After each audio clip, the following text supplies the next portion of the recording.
सुठो माण्हू ॾुखियाईअ सां मिलंदो आहे। ॾाढी फ्लोरिडा वञणु नथी चाहे। हुनजी ख़्वाहिश आहे त हूअ टेनेसी वञे। हूअ अख़बार पढ़े थी ऐं हुनजे अॻियां द मिसफिट जो ज़िक्र अचे थो। मिसफिट हिकु ख़तरनाक कैदी जेको जेल खां फ़रार थी चुको आहे। उन बाबति पढ़ी हू सभिनी खे डिॼारण जी कोशिश करे थी। संदसि पुटु बेली खेसि चवे थो, अॼुकल्ह सुठो माण्हू ॾुखियाईअ सां मिलंदो आहे। सफ़र जी शुरूआति थिए थी। ॾाढी लिकाई ॿिलीअ खे दॿे में साण खणे थी। नंढड़ी छोकिरी चवे थी, जेकॾहिं तोखे फ्लोरिडा पसंदि आहे त घर ई रहिजी वञे हा। ऐं छोकिरो तंज़िया अंदाज़ में चवे थो, ॾाॾी खे $1 ॾियो तॾहिं बि हूअ न वेहंदी। ॾाढी नाराज़ थिए थी पर ॻाल्हाइण जारी रखे थी। हूअ मुकमल संवार सां निकिरे थी।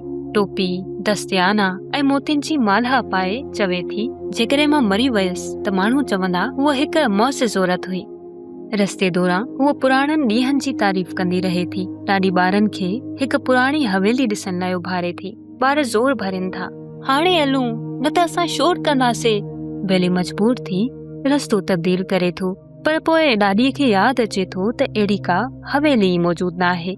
ओचितो ॿिली टपो ॾेई बेलीअ ते चढ़े थी, जंहिं सबबु कार जो कंट्रोल विञाइजी वञे थो ऐं हादिसो पेश अचे थो। सभई ज़ख़्मी हालत में आहिनि। उन वक़्तु हिकु कारी गाॾी अची बीहे थी। 3 हथियारबंद माण्हू ॿाहिरि निकिरनि था। ॾाढी सुञाणे थी ऐं चवे थी, तूं मिसफिट आहे? मिसफिट चवे थो, जेकॾहिं तूं ईअं न चवे हा त तुंहिंजे लाइ सुठो हुयो। मिसफिट जा साथी सभिनी खे झंग ॾांहुं वठी वञनि था, सवाइ ॾाॾीअ जे। 5 गोलियुनि जा आवाज़ ॿुधजनि था।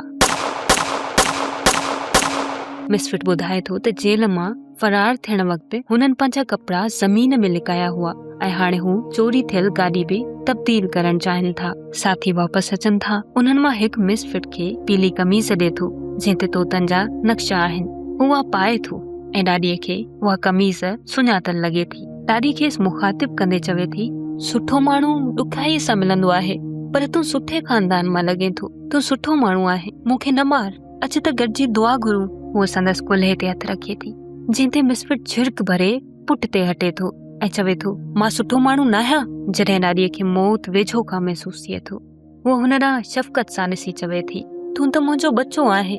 हिन भेरे उहो बिना कंहिं ॾेखार जे सचाईअ सां ॻाल्हाए थी, पर मिसफिट खेसि बि गोली हणी छॾे थो।